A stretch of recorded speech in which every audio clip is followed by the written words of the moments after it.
विश्वविद्यालय इलाहाबाद। जय तुम्हारी विश्वविद्यालय इलाहाबाद। ज्ञान उद्गम ज्ञान संगम ज्ञान के इतिहास। ज्ञान उद्गम ज्ञान संगम ज्ञान के इतिहास। शत शत नमन है विश्वविद्यालय इलाहाबाद। सुंदरम सत्यम शिवम अवधारणाधार। जय तुम्हारी विश्वविद्यालय।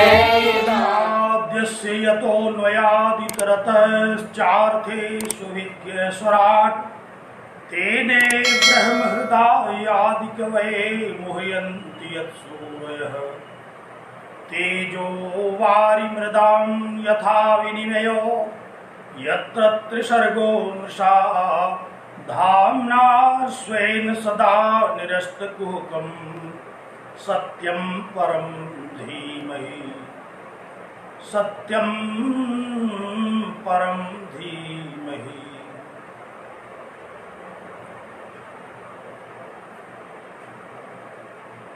अपनी ज्ञान परंपरा के द्वारा अखिल विश्व को दे दी महिमा मंडित इलाहाबाद विश्वविद्यालय प्रयागराज के संस्कृत विभागीय परास्नातक उत्तरार्ध के कई छात्रों छात्राओं पूर्व छात्रों और वेदांतानुरागी सज्जनों, ब्रह्मसूत्र शांकर भाष्य के आधार पर परमार्थ विषयक चर्चा में हम लोग निरंतर सन्नद्ध हैं। आज से हम लोग ब्रह्मसूत्र शांकर भाष्य के ग्रंथ का आरंभ करना चाहते हैं।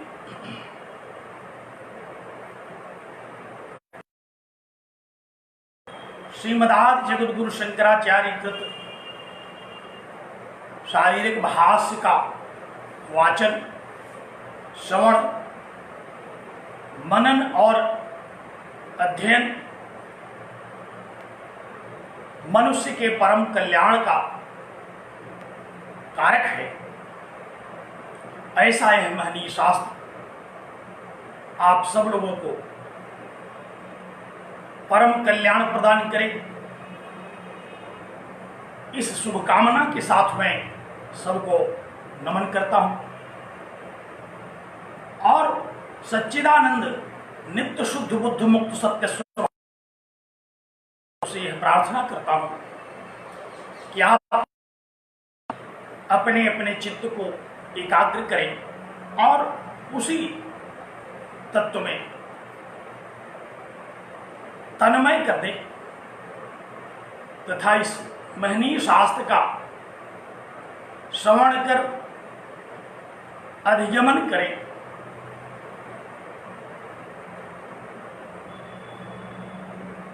आज स्मरण करें, हम लोग पूर्व के व्याख्यान में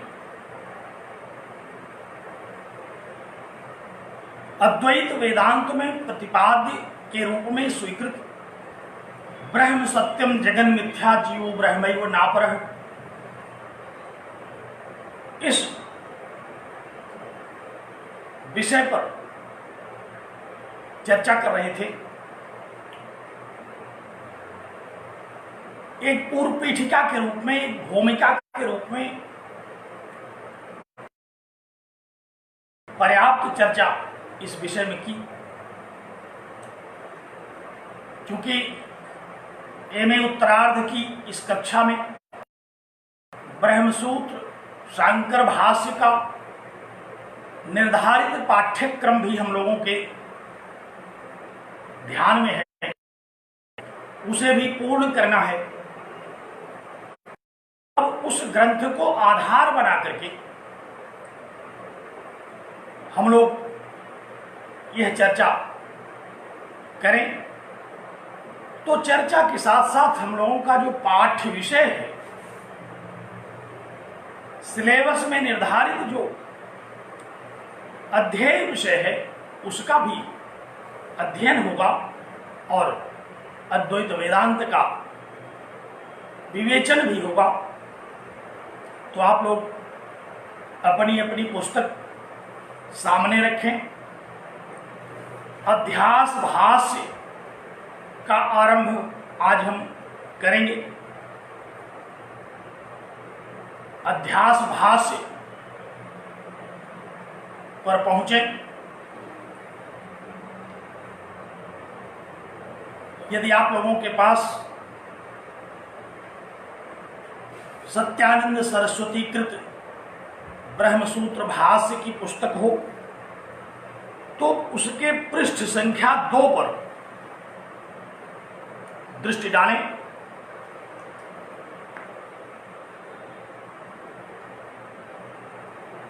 भगवान भाष्यकार ने अथातो ब्रह्म जिज्ञासा इस सूत्र पर भाष्य करने के पूर्व अध्यास भाष्य के नाम से भाष्य का आरंभ किया। आप स्मरण करें भाष्य किसे कहते हैं, इस पर हमने विस्तार से चर्चा की है। भाष्य का उद्देश्य यहां अद्वैत सिद्धांतों की प्रतिष्ठा करना है। अद्वैत परम तत्व ही सत्य है। व्यावहारिक सत्ता और प्रातिभाषिक सत्ता के रूप में अन्य सत्यों की जो प्रतीति हो रही है वह ज्ञान के द्वारा निराकरण करने योग्य है। इसी विषय पर भगवान शंकराचार्य वादरायण व्यासकृत इन सूत्रों को आधार बना करके अपने भाष्य का आरंभ करते हैं और सर्वप्रथम अध्यास भाष्य की रचना उन्होंने की। बड़ा रोचक, बहुत ही महत्वपूर्ण विषय है यह। परीक्षाओं की दृष्टि से भी प्रायः इस अध्यास भाष्य से प्रश्न पूछे बिना वेदांत के प्रश्न पूर्ण नहीं होते हैं। इसलिए इस अध्यास भाष्य को बहुत ही गंभीरता से समझना आप लोगों का कर्तव्य बन जाता है। आचार्यों का मानना है कि अध्यास भाष्य समेत ब्रह्मसूत्र के 4 सूत्र, प्रथम सूत्र अथातो ब्रह्म जिज्ञासा, द्वितीय सूत्र जन्माद्यस्य यतः, तृतीय सूत्र शास्त्रयोनित्वात् और चतुर्थ सूत्र तत्व समन्वयात्, ये 4 सूत्र वेदांत की चतुर्सूत्री के नाम से सुप्रसिद्ध है।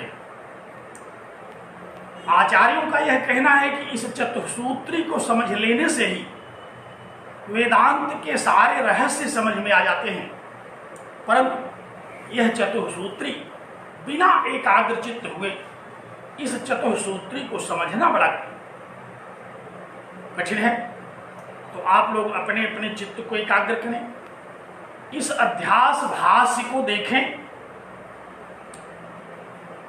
पहले एक बार हम लोग मंगलाचरण के रूप में विषय वस्तु का अध्यास भाष्य हम लोग आज वाचन करें और इसी वाचन से हम इस अध्यास भाष्य पर चर्चा आरंभ करते हैं। मैंने पहले ही आप लोगों को यह संकेत किया था कि व्याख्यान में सम्मिलित होने के पहले एक बार पाठ्य विषय को गंभीरता से स्वाध्याय कर लेना चाहिए। भले ही विषय को ठीक ठीक न समझ पाए, परंतु स्वाध्याय से विषय का एक संस्कार मन में, मस्तिष्क में बनता है और उससे जब व्याख्यान आरंभ होता है तो कोई विषय नया नहीं लगता। और जब पहली बार आप व्याख्यान में सम्मिलित होते हैं विषय को बिना देखे, विषय का स्वाध्याय किए बिना, तो ढेर सारे ऐसे सिद्धांत आपको सुनने को मिलते हैं कि आप उन्हें सुनते ही चकित जैसे हो जाते हैं। इस चकित होने की विडंबना से बचने के लिए हम लोग एक बार स्वाध्याय कर लेना ही उचित समझा करते हैं। तो आप लोग स्वाध्याय करके आए होंगे, आप लोग निश्चित रूप से अध्यास के विषय में कुछ न कुछ समझ करके आए होंगे। इसलिए अध्यास क्या है, क्यों अध्यास समझना आवश्यक है, क्यों भगवान भाष्यकार ने अथातो ब्रह्म जिज्ञासा इस सूत्र के पूर्व इस भाष्य को लिखना उचित समझा, इन सारी बातों पर चर्चा करने के पहले हम लोग आज इस अध्यास भाष्य का वाचन करें। आचार्यों वेदांत परंपरा का ये कहना है, इस भाष्य का वाचन करना ही बड़ा ही पुनीत कर्म है, बड़ा पुण्यकारी है। ऐसे शास्त्र का वाचन करने से वाणी में पवित्रता आती है और उसके संस्कार मन मस्तिष्क पर पड़ते हैं, जो कि बहुत ही मानव कल्याण के लिए उपयोगी है। तो आप लोग अध्यास भाष्य पर ध्यान दें। युष्मद स्मद प्रत्यय गोचरयोर विषय विषयणो तमः प्रकाशोद विरुद्ध स्वभावयो इतरेतर भावानुपत्तौ सिद्धायां तद्धर्माणाम सुतरामितरेतर भावानुपत्ति इत्यतो स्मद प्रत्यय गोचरे विषयण चिदात्मके युष्मद प्रत्यय गोचरे युष्मद प्रत्यय गोचरस्य विषयस्य तद्धर्माणां चाध्यासः मिथ्येति भक्तिमुक्तम् तद्विपरेण विषयणस्तद्धर्माणां च विषय अध्यासो मिथ्येति भक्तिमुक्तम् तथाप्यन्योन्यस्मिन् अन्योन्यात्मकता अन्योन्य धर्मांशध्यस्येतरेतरा विवेकेन अत्यंत विविक्त्योर धर्म धर्मिणोर मिथ्याया निमित्तः सत्याग्रते मिथुनीकृत्य अहमिदम ममेदम इति नैसर्गिकोयम लोक व्यवहार है। थोड़ा लंबा वाक्य है, इसे कंठस्थ कर लेना बड़ा अच्छा लगता है। आप लोग इस अध्यास भाष्य को तो कंठस्थ ही कर लीजिए, क्योंकि एक वाक्य है और इस एक वाक्य में वेदांत को समझने की मूलभूत जो बातें हैं सब भगवान भाष्यकार ने रख दिया। कहा कि नैसर्गिकोयम लोक व्यवहार है, यह नैसर्गिक लोक व्यवहार है। जो भी संसार व्यावहारिक सत्ता के रूप में मैंने जिन जिन विषयों की चर्चा की थी, यह नैसर्गिक लोक व्यवहार है। ये लोक व्यवहार से क्या तात्पर्य है? लोक संबंधी व्यवहार। हम लोग जो भी व्यवहार अपने जीवन में करते हैं, यही लोक व्यवहार है। लोक का क्या तात्पर्य हुआ? जो कुछ हमें समझ में आए, जो कुछ हमें अनुभूति में आए, जो कुछ हम कहना सुनना और समझना करते हैं, यही सब लोक व्यवहार है। लोक कृ धातु से लोक शब्द बनता है।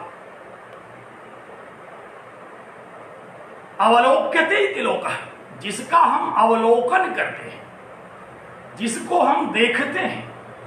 देखने से तात्पर्य समस्त ज्ञानेंद्रियों के द्वारा जिसको हम धारण करते हैं। देखना शब्द केवल दर्शनेंद्रिय से ही संबंधित नहीं है, ध्यान दीजिए।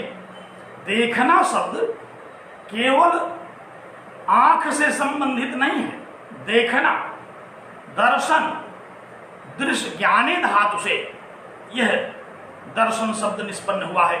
जब हम लोग वेदांत की कक्षा में होते हैं तो दृश्य ज्ञाने धातु से बने हुए इस दर्शन शब्द का तात्पर्य समझने के लिए सन्नद्ध रहते हैं। तो लोक का व्यवहार, सभी प्राणियों में जो कुछ भी अनुभूतियां होती हैं, जो कुछ भी प्रवृत्तियां होती हैं, प्रवृत्ति और निवृत्ति संबंधी जो कुछ भी उसकी अपनी स्वाभाविक गतिविधियां होती हैं, भूत वर्तमान और भविष्यत संबंधी जो भी शास्त्र विषय का हम ज्ञान करते हैं, भूर्भुवः स्वः समस्त लोकों के विषय में हमें जो शास्त्र के द्वारा ज्ञान कराया जाता है, यह सब समझना, यह सब जानना, इस सब के अनुसार गतिविधि करना, इन सब को ध्यान में रख करके, इनसे प्रभावित होकर के जो भी आचरण हम लोग करते हैं, उसी को लोक व्यवहार कहते हैं। अवलोकन करना, जो लोग पूर्वांचल के होंगे इस शब्द से भली भांति परिचित होंगे। लौकना, लोग कहते हैं कि लौकाई नहीं पड़ रहा है क्या? यही लौकाई पढ़ना, यही अनुभव में आना, यही अवलोकन करना है। लोक्री दर्शने धातु से अवलोकन शब्द बनता है, अर्थात हम इसको देखते हैं, सुनते हैं, समझते हैं, इसका प्रभाव हमारे मनोमस्तिष्क पर पड़ता है। तो यह अनादिकाल से चला आ रहा जो संसार है, यह एक अनादिकाल से चलने वाला लोक व्यवहार है। इसके विषय में कोई कुछ भी कहे, विविध प्रकार के शास्त्र, विविध प्रकार के आचार्य, विविध प्रकार के भाष्यकार, सबको हम लोग सुनते और पढ़ते हैं, और उनके शास्त्रों का हमारे मन पर प्रभाव भी पड़ता है। विविध प्रकार की चर्चाएं इस संसार के विषय में होती हैं। भगवान भाष्यकार ने कहा कि यह नैसर्गिक लोक व्यवहार है। यह संसार अनादिकाल से इस व्यवहार में चला आ रहा है,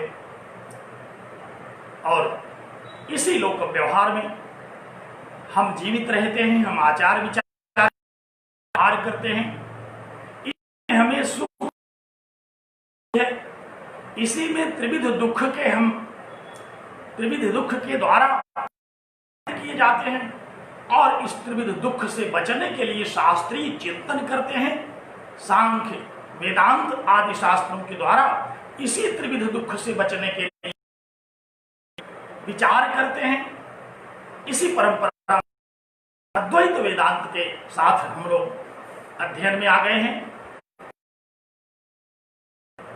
साथ थे, न्याय के साथ थे।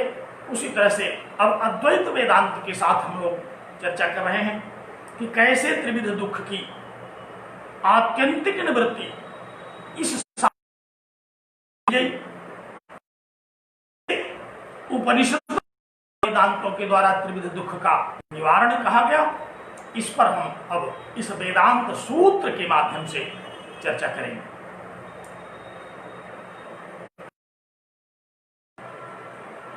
इस अध्यास भाष्य को देखकर अथातो ब्रह्म जिज्ञासा, इस सूत्र के पहले ही इस भाष्य को पढ़कर कुछ शंकाओं से युक्त हो जाते हैं, कुछ विचार मन में उठने लगते हैं। आपके मन में भी ये सब विचार उठ रहे होंगे, और विचारों का एक बड़ा चमत्कार है, कई बार वो उठते रहते हैं, लेकिन हम उनको पकड़ नहीं पाते कि कौन सा विचार कहां कब क्यों उठा।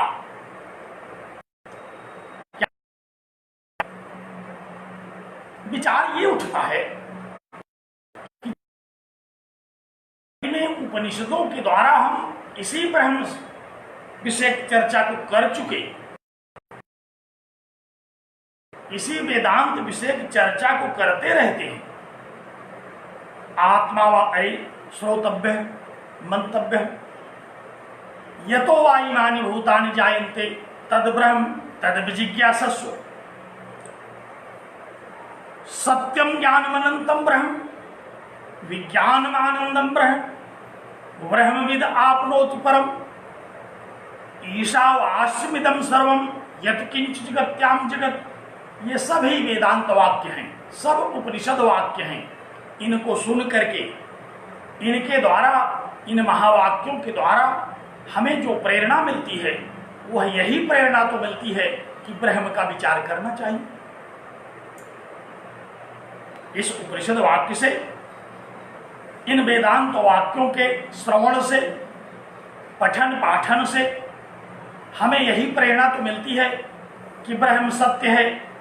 इस पर विचार करना चाहिए कि आखिर ये वेदांत, ये उपनिषदें क्यों ब्रह्म को सत्य बता रही हैं।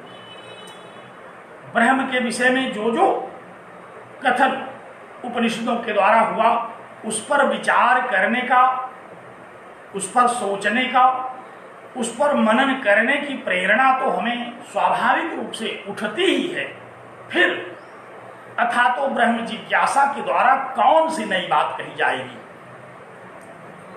यदि हमें यही सुनना सोचना है कि ब्रह्म सत्यम जगन मिथ्या, तो यह तो उपनिषदों के द्वारा, भगवद गीता के द्वारा हम अनेकधा श्रवण कर चुके हैं, अनेक बार सुन चुके हैं, समझ चुके हैं, समझने की चेष्टा करते हैं, प्रेरित होते हैं कि हमें ब्रह्म का विचार करना चाहिए। तो इस ब्रह्म सूत्र के द्वारा जो सूत्र आरंभ किया गया, प्रथम सूत्र के द्वारा कि अथातो ब्रह्म जिज्ञासा, सूत्र का अर्थ तो आप समझ ही रहे हैं। सामान्य रूप से सूत्र का अर्थ अथ माने इसके बाद अब ब्रह्म की जिज्ञासा करनी चाहिए।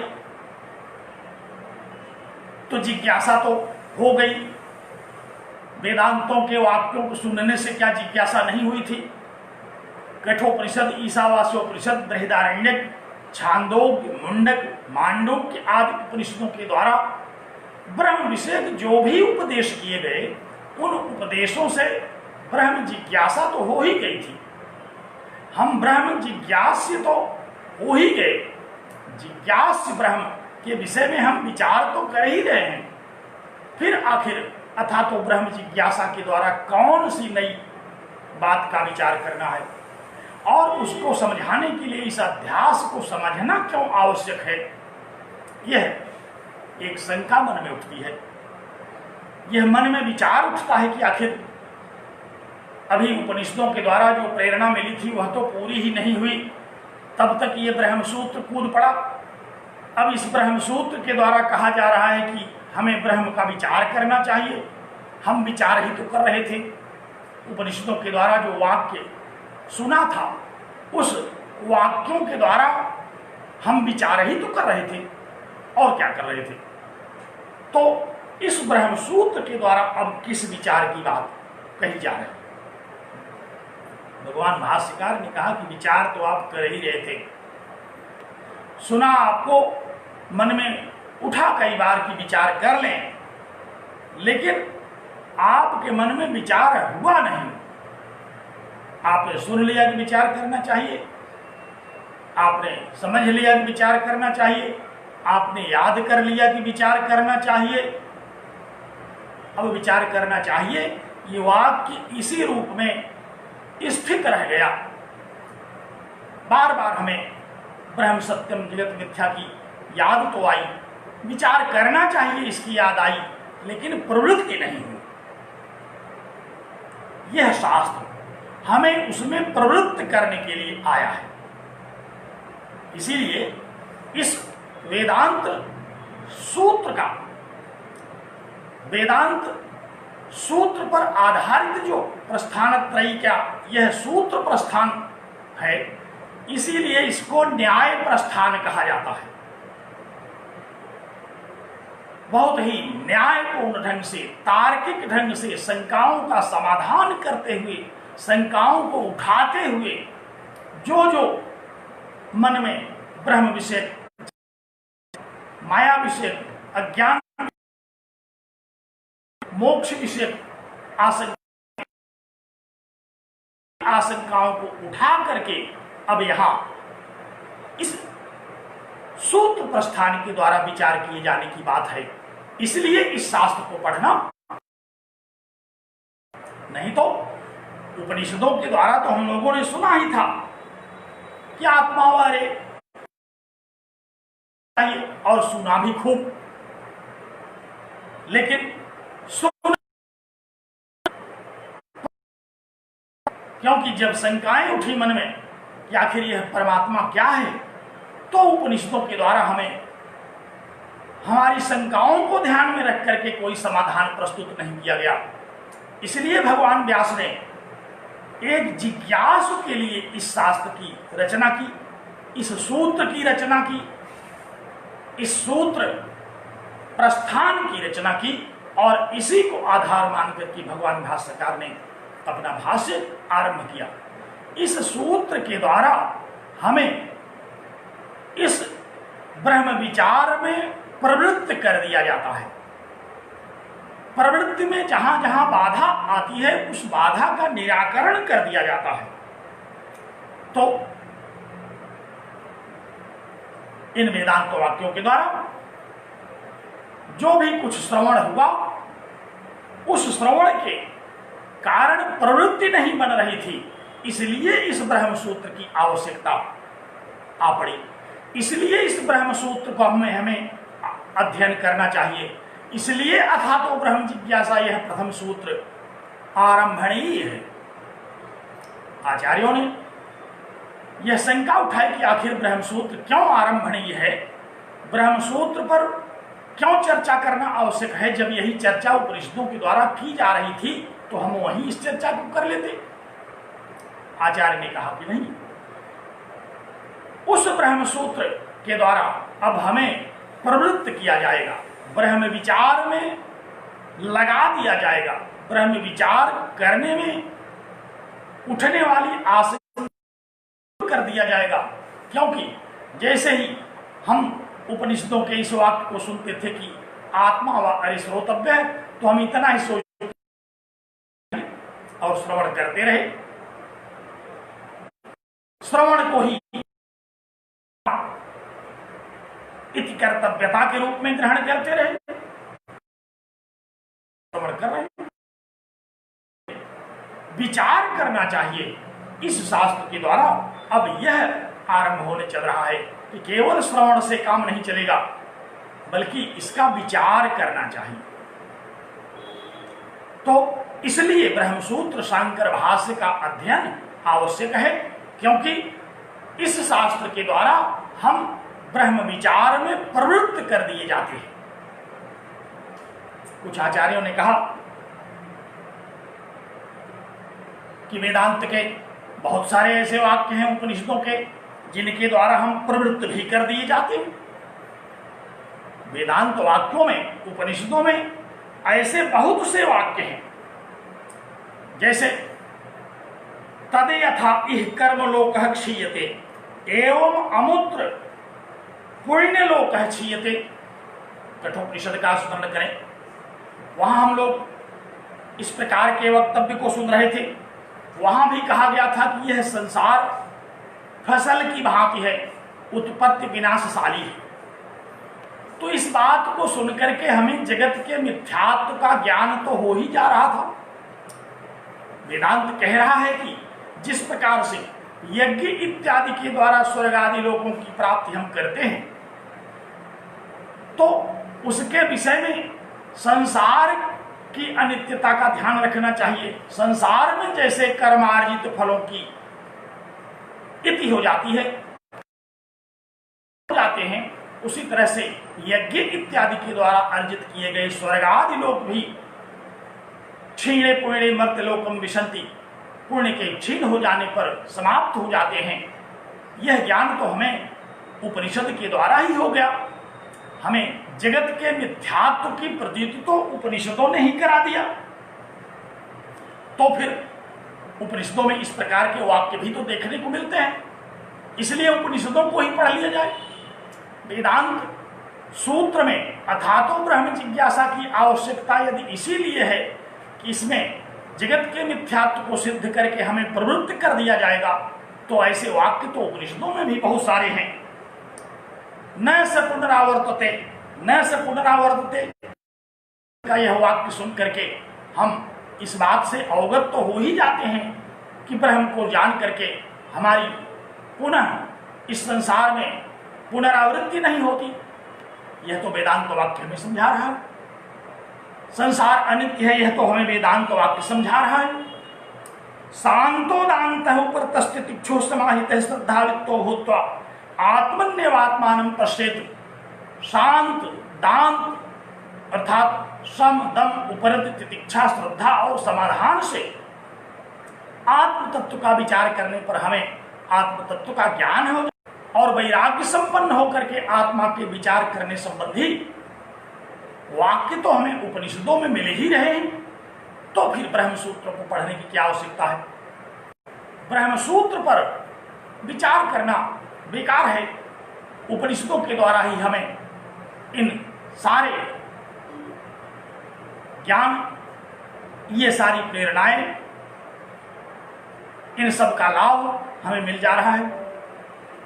आचार्यों ने कुछ उपनिषदों के ऐसे उपनिषदों का उदाहरण दिया जो कि वेदांत सूत्र के द्वारा कही गई बातों को भी कह रहे हैं, तो इसलिए भी वेदांत सूत्र नहीं पढ़ना चाहिए।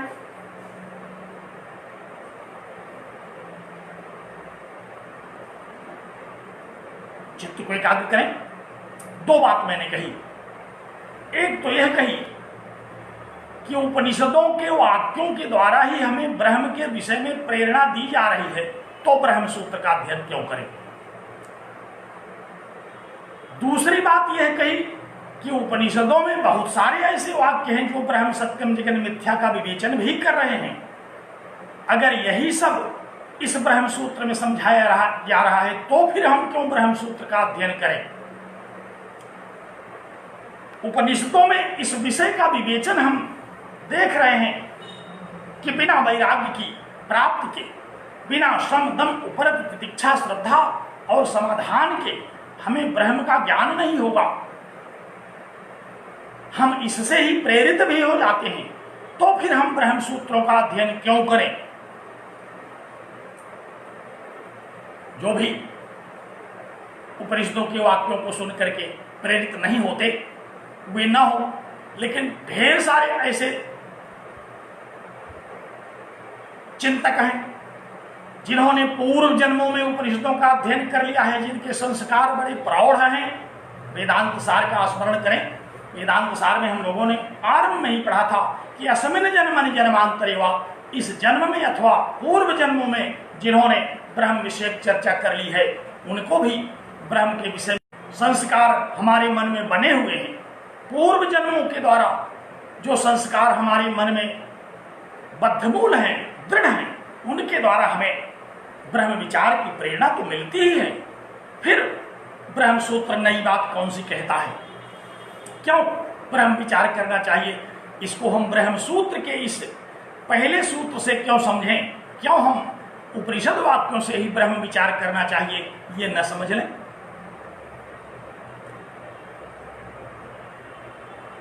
तो दो प्रकार की आशंकाएं मन में उठी। पहली आशंका तो यह मन में उठी थी कि वेदांत वाक्यों के द्वारा हमें ब्रह्म के विषय में बोध कराया जा रहा है, हम उन्हीं उपनिषदों के ही द्वारा ब्रह्म का बोध करने में समर्थ हैं, तो फिर हम ब्रह्म सूत्र में अथातो ब्रह्म जिज्ञासा के द्वारा क्या समझना है, नई बात। इसलिए ब्रह्म सूत्र को छोड़ करके हमें उपनिषदों को ही पढ़ लेना चाहिए। दूसरी बात हम लोगों ने यह समझा कि ब्रह्म सूत्रों के ही आधार पर हमें प्रेरणा भी प्राप्त हो जाती है। पूर्व जन्म के संस्कारों के द्वारा जो प्रौढ़ ज्ञानी जन हैं, वे ब्रह्म विचार में सन्नद्ध भी होते रहते हैं। इसलिए भी अथातो ब्रह्म जिज्ञासा की कोई उपयोगिता नहीं है। तो फिर हम उपनिषदों को ही पढ़ें, ब्रह्म सूत्रों को पढ़ना कोई आवश्यक नहीं है। एक नए शास्त्र को आरंभ करके कुछ दिनों तक इसमें हम क्यों अपना समय नष्ट करें, हम उपनिषदों में ही अपना समय लगाएं। ये दो बातें आती हैं। इन दोनों बातों का निराकरण आचार्य भगवान शंकराचार्य ने किया।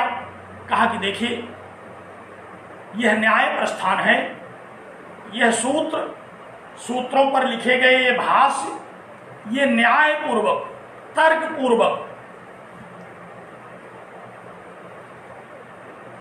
प्रमाण पूर्वक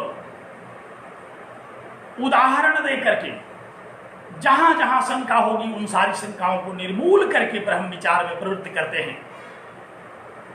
उपनिषद तो ज्ञानी जनों के लिए है, लेकिन जिज्ञासुओं के लिए यह शास्त्र आरंभणीय है, क्योंकि जिज्ञासु को आरंभ से ही समझना चाहता है।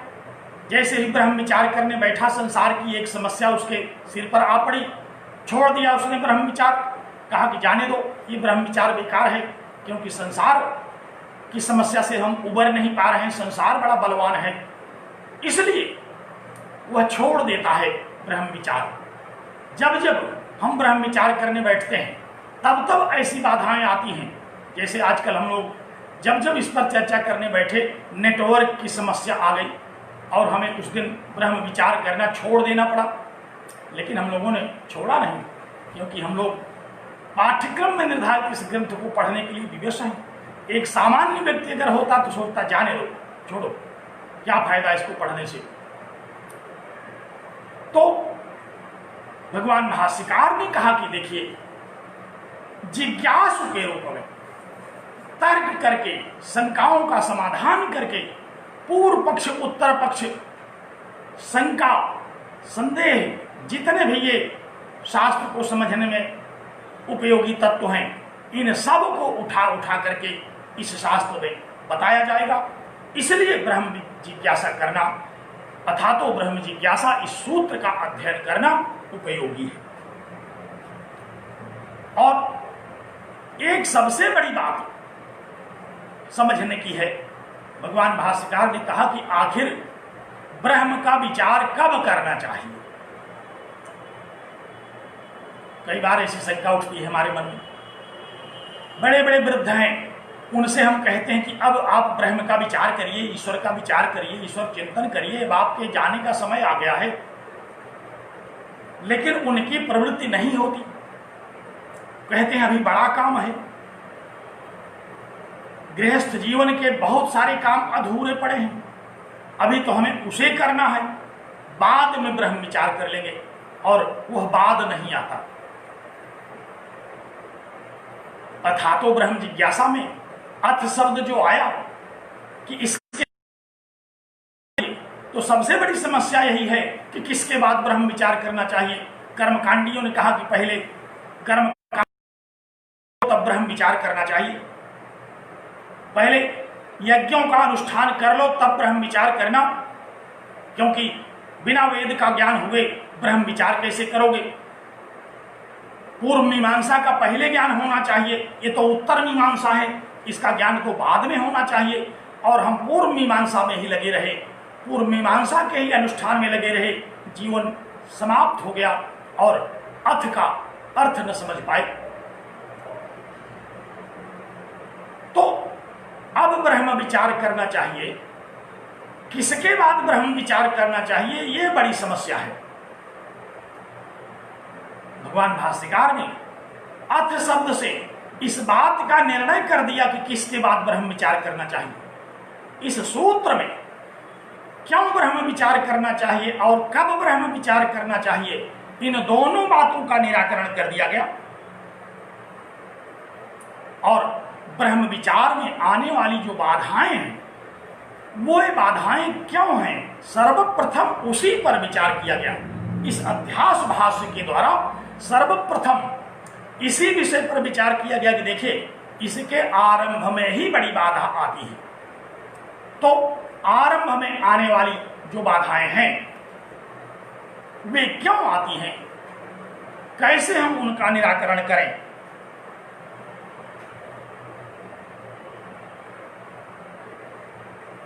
इसलिए ब्रह्मसूत्र के द्वारा ब्रह्म विचार किया जाना सर्वथा समीचीन है। ब्रह्मसूत्र के द्वारा एक जिज्ञासु को ब्रह्म विचार करने के लिए बड़ी सुविधा है। कोई भी जिज्ञासु ब्रह्म विचार का आरंभ ब्रह्मसूत्रों के साथ कर सकता है, क्योंकि जिज्ञासु को उठने वाली जो जो समस्याएं हैं, जो जो आशंकाएं हैं, जो जो पूर्व पक्ष हैं, जो जो बाधाएं हैं, उन सब का एक एक करके इन सूत्रों में निराकरण है। और भगवान भाष्यकार ने उन शंकाओं को बड़े विस्तार से अपने भाष्य में निराकृत किया है। इसलिए ब्रह्म विचार करना चाहिए और इसीलिए शांकर भाष्य के अनुसार ब्रह्म विचार करना चाहिए। क्योंकि इसका निराकरण भगवान शंकराचार्य ने किया अपने भाष्य में कि अथ माने किसके बाद ब्रह्म विचार करना चाहिए। अथ शब्द के अनेक अर्थ हैं। अभी हम लोग जैसे ही सूत्र पर पहुंचेंगे इन सारे रहेंगे, लेकिन आज तो ब्रह्म सूत्र का ही अध्ययन करना भगवान भाष्यकार ने चित्त आकृष्ट किया। उन्होंने कहा कि ब्रह्म विचार में क्या बाधाएं हैं, क्यों ब्रह्म विचार करने में हमें कठिनाई होती है।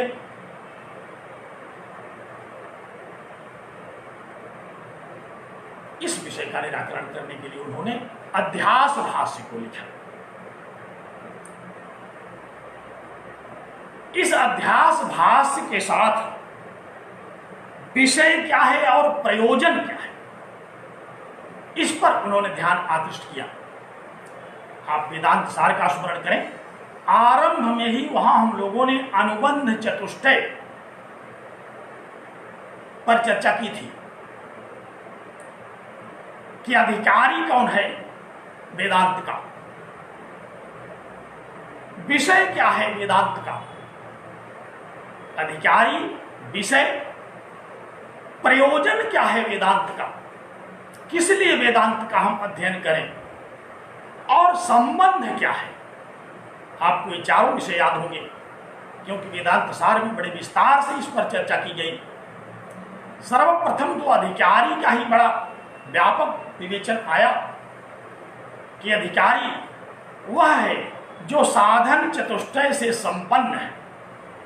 बहुत सारी बातें चित्त निर्मल करने के लिए अधिकारी के प्रसंग में कही गई, लेकिन अंततः साधन चतुष्टय संपन्न प्रमाता अधिकारी।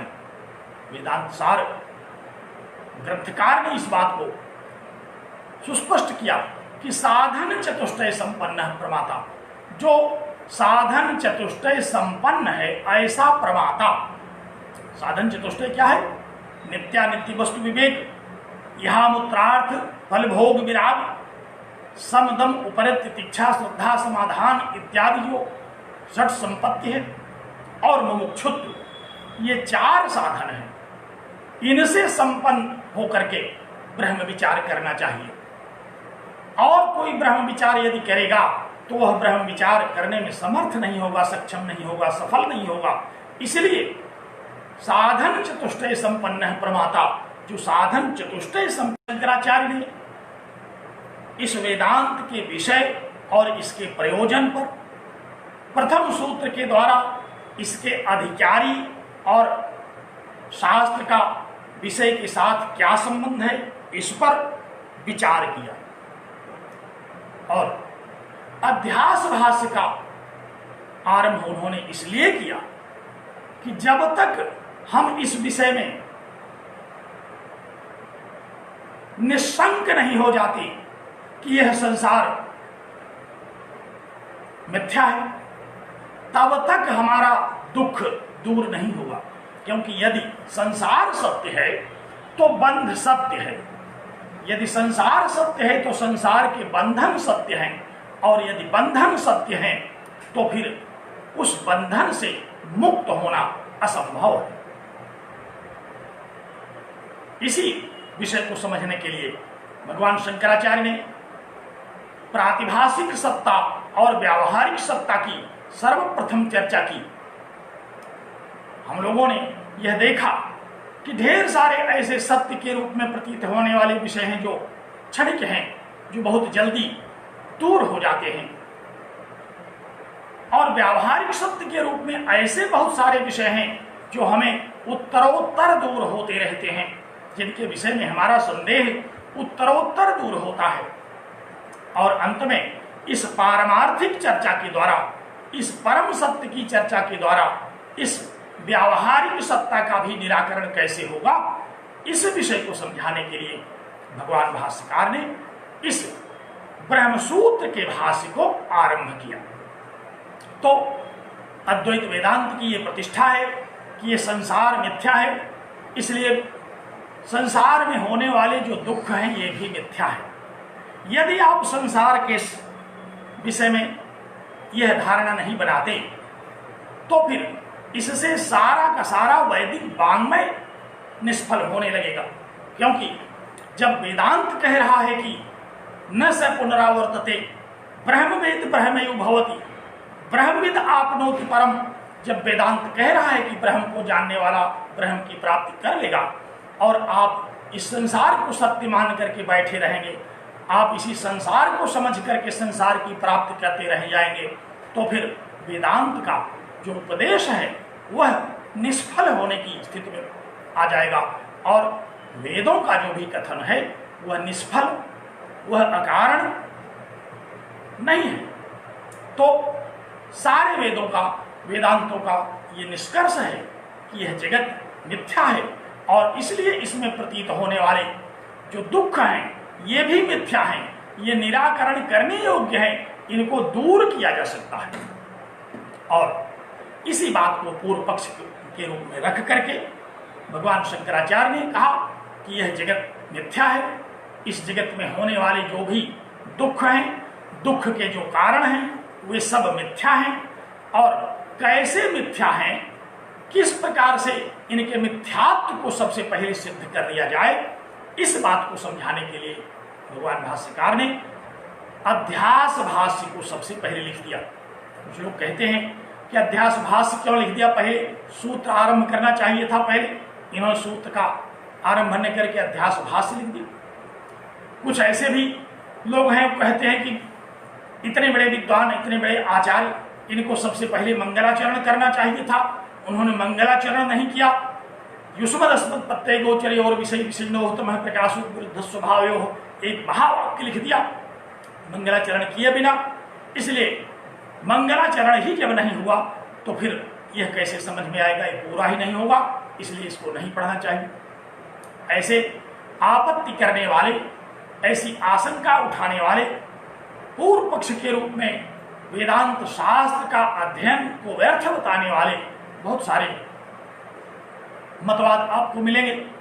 लेकिन जब भगवान शंकराचार्य ने अपने भाष्य के द्वारा आत्म तत्व का ही विचार आरंभ कर दिया, ब्रह्म का ही विचार आरंभ कर दिया और इस जगत की जो भी हमें प्रतीति हो रही है वह मिथ्या है, इसी विषय पर आरंभ कर दिया, तो यही तो मंगलाचरण है।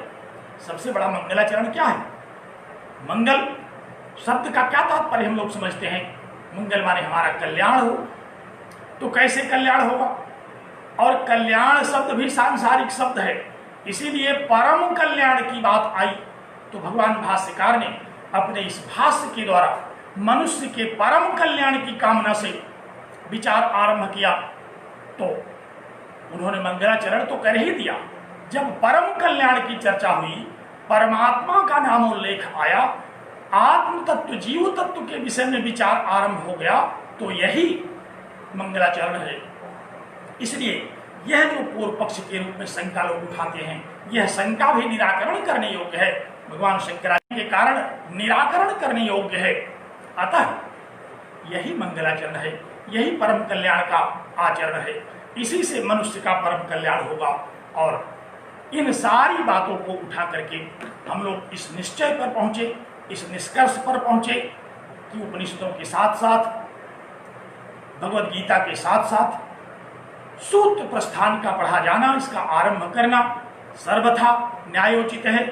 एक जिज्ञासु के लिए इसी सूत्र प्रस्थान से हमें ब्रह्म ज्ञान होगा, हमें ब्रह्म ज्ञान में आने वाली कठिनाइयों का निराकरण समझ में आएगा। इसलिए भगवान भाष्यकार ने कहा कि यह न्याय प्रस्थान है, आप इस न्याय प्रस्थान के द्वारा ब्रह्म विचार करिए। और सबसे पहले जो कठिनाई आती है ब्रह्म विचार में, वो कठिनाई क्या है, उस कठिनाई को कैसे दूर किया जाए, इसी विषय को भगवान भाष्यकार ने अपने इस भाष्य के द्वारा आरंभ किया, जिसको हम लोग अध्यास भाष्य के रूप में कहते हैं। आइए अध्यास भाष्य पर हम लोग पहुंचे। यह अध्यास है क्या? वेदांत सार का स्मरण करें। हम लोगों ने पढ़ा था कि साधन चतुष्टय संपन्न होने के बाद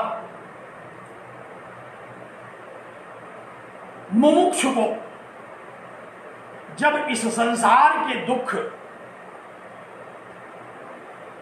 इतना असह्य लगने लगे जितना असह्य किसी गंजे को जेठ की तपती धूप लगती है और वह उस धूप से बचने के लिए शीतल जल के जलाशय में कूद पड़ने की इच्छा से युक्त हो जाता है।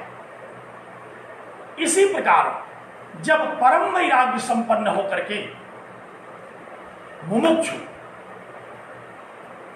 श्रोत्रिय ब्रह्मनिष्ठ गुरु के पास जाता है, परम वैराग्य संपन्न होकर के मुमुक्षु को श्रोत्रिय ब्रह्मनिष्ठ गुरु के पास जाना चाहिए और वह गुरु उस मुमुक्षु, उस जिज्ञासु, उस साधन चतुष्टय संपन्न शिष्य को अध्यारोप और अपवाद न्याय से ब्रह्म का बोध कराता है। स्मरण करें, वहां हम लोगों ने क्या पढ़ा था? अध्यारोप और अपवादन न्याय से ब्रह्म का ज्ञान होगा। ये अध्यारोप क्या है? यह अध्यास ही अध्यारोप है। इसी अध्यास के विषय में वहां अध्यारोप शब्द आया। कैसे यह अध्यारोप होता है? एक वस्तु पर दूसरे वस्तु का आरोप कैसे हो जाता है? परमात्मा पर इस जगत का आरोप कैसे हो गया? कैसे इस आरोप का अपवाद होगा? कैसे इस आरोप को हम दूर कर सकेंगे? इसका निराकरण वह श्रोत्रिय ब्रह्मनिष्ठ गुरु करता है।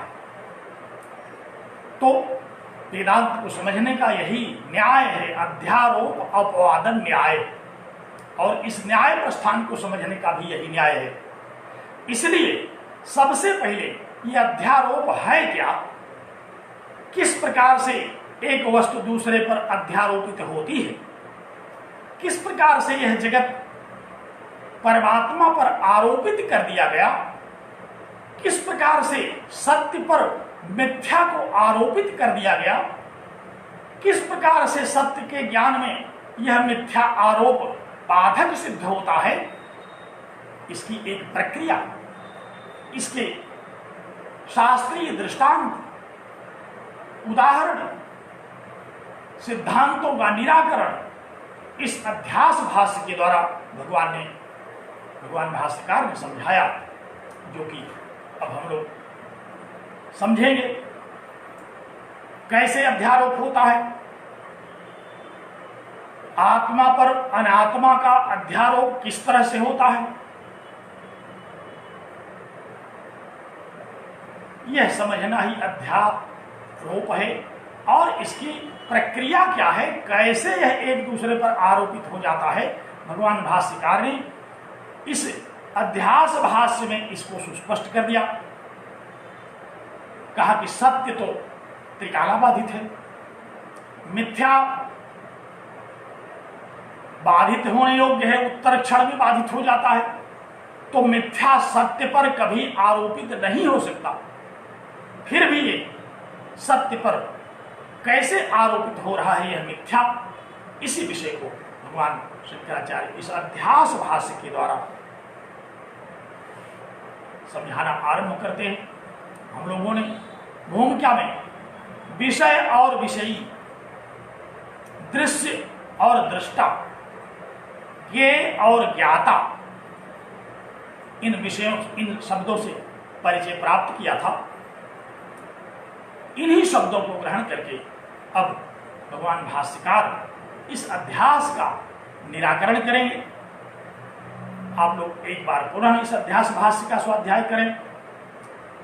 अध्यास भाष्य के शब्दों के द्वारा कैसे सत्य पर मिथ्या का आरोप होता है, इसका बड़े विस्तार से मैं चर्चा कल करूंगा। आज मैं इसी स्थल पर अपनी वाणी को विराम देता हूं। कल विषय और विषय, ज्ञाता और ये, दृश्य और दृष्टा कैसे एक दूसरे पर आरोपित होकर के हमें इस संसार में प्रतीत होते हैं और इसी आरोप के कारण कैसे हम मिथ्या को सत्य समझ जाते हैं और किस प्रकार से इस दुख से दुखी होते हैं, कैसे इस अध्यास के यथार्थ ज्ञान से हमारा दुख दूर होगा, कैसे इसका अध्यास का, इस अध्यारोप का निराकरण होगा, इस पर एक एक शब्द की चर्चा करते हुए कल हम पुनः आपके साथ चर्चा करेंगे। इन्हीं शब्दों के साथ आज के व्याख्यान को हम पूर्ण करते हैं। बहुत बहुत धन्यवाद, आपको बहुत बहुत साधुवाद कि आप इस विषय को सुनने के लिए अपने चित्त को एकाग्र कर रहे हैं। हम कल पुनः इस पर चर्चा करेंगे। धन्यवाद।